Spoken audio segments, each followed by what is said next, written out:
What's good, everyone? It's Ty Slatter, and welcome to another edition of Real Talk with Ty. If you haven't already, make sure you like, comment, and subscribe to Ty Slatter on YouTube, Ty Slatter on TikTok, Ty Slatter all over the world. And make sure, while you're there, go ahead and get Ty Slatter the Don. Link is in the bio. Appreciate all the love and support. And last but not least, tune in Monday through Friday, 12 a.m. to 2 a.m. to Late Night Vibes with Ty on TikTok Live, where we cover classic R&B and we have great conversation. You feeling that vibe? You come to the right location. So lately we've been seeing the legend of New Jack Swing, the innovator of New Jack Swing, Teddy Riley, going on a book tour. Recently released a book last month called Remember the Times, going basically like a memoir of his story, his in the music industry and his life. And one thing that got clipped out of multiple interviews, he made the bold statement, and whether he meant it this way or not, that he did not get paid royalties on Keith Sweat's debut classic New Jack Swing album, Make It Last Forever. Allegedly, Teddy Riley only got paid $1,500 to produce the album. He's heavily influenced and impactful on the sound, the landscape, and even some of the writing on the album, as well as Aaron Hall and a few other people that were involved. And Keith Sweat, of course, writes his own songs too. He made the statement that he did not get paid, and in some of the interviews, he made it seem like, Keith Sweat may have been the, reason, or he was aware of this but didn't rectify it. Mind you, this was 40 years ago, okay? This is the late 80s, and it's 2026, and he's talking about he still didn't get paid what he feels is rightfully owed to him as the producer of the album. The reason why I want to make a video on this is because as an artist, an independent artist, I understand that it is solely up to me to make sure I get paid for songwriting. Now, I don't produce my own beats, so of course when I do my splits with, say, a DistroKid or a TuneCore, or just whoever you decide to distribute with, you gotta make sure that you put down who writes the songs, who produces the songs, so that way everybody gets their fair share of the royalties. I don't make my own beats. I outsource that. So I have either in-house producer or I outsource to a producer outside of, my network. And I make sure that whoever is on a track gets paid. So that way I don't have these stories come out 15, 20 years later. Oh, I did Ty Slatter's album and I didn't get paid and royalties weren't this and that. And I told him about it and he never. Basically, Teddy Riley got a lot of backlash from the industry. R&B, hip-hop icons, even Jermaine Dupri jumped into the chat and said what he felt needed to be said. That he feels that if Teddy Riley didn't get paid for Keith Sweat's debut album the way he should have, that he may have signed away his publishing rights to the late Gene Griffin, who was managing Teddy Riley at the time that he was producing for all these great talents. So Teddy basically felt the need to get on a camera and apologize publicly, not only to Keith, but to also pretty much address those who have been speaking out on his situation, like Jermaine Dupri. He didn't say him by name, but he kind of subliminally implied those who have been chiming in to fall back because he said that there was no publishing issue there, basically defending the late Gene Griffin and what may or may not have happened with his publishing at the beginning of his career.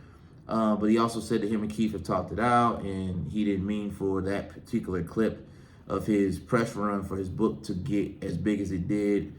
But he wanted to make sure to let everybody know him and Keith are good. They're like brothers. They grew up in the same hood. They're both from Harlem.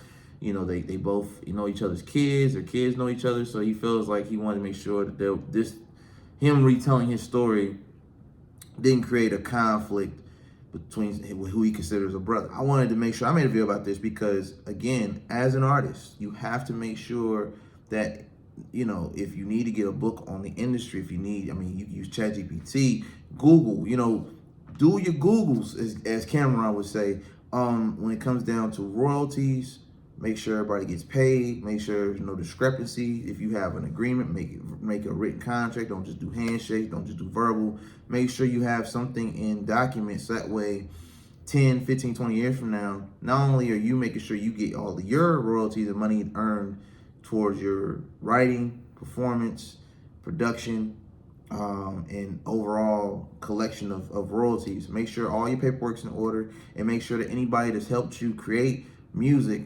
and did something that you didn't do, they get paid as well. Because at the end of the day, nobody wants to work for free. Nobody wants to feel like they got slighted. Nobody wants to feel like they got finessed.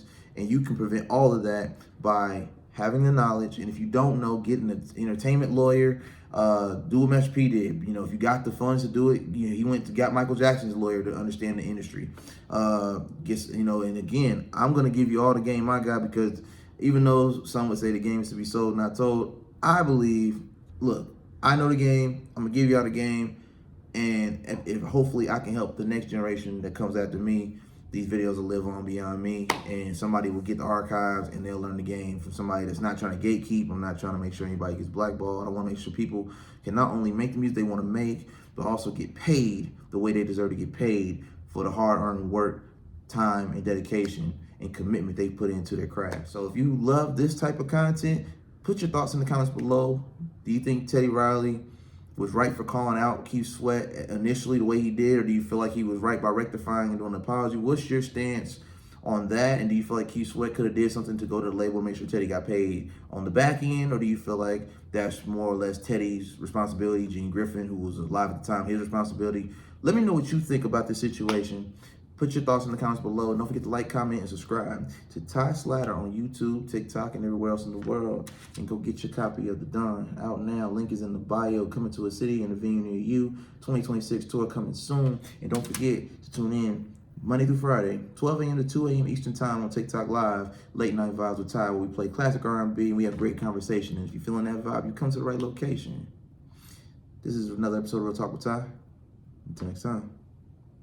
What's good, everyone? This is Ty Slatter coming to you live from Vision Studios, and I want to make sure I invite you to come here to Real Talk with Ty.